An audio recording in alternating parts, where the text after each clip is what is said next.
mufflers that we have over here, those are the new model. They're a little bit heavy, but they're pretty comfortable.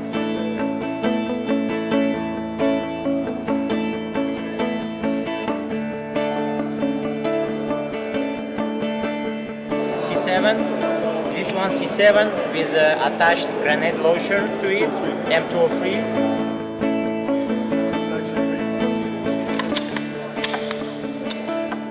You can shoot it from the hip, you can shoot it from the kneeling position.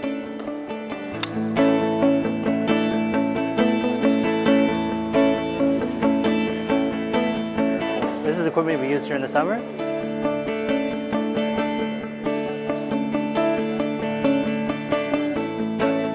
My personal preference is to always have the sleeping bag in the waterproof bivy bag because you don't want to wake up and be in a puddle. And under the sleeping bag is going to be the sleeping mattress. Shoot. Load.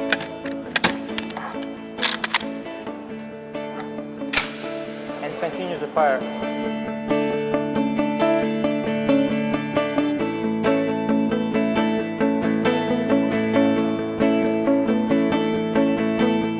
So in total, the meal is roughly anywhere between 1,000 and 1,200 calories.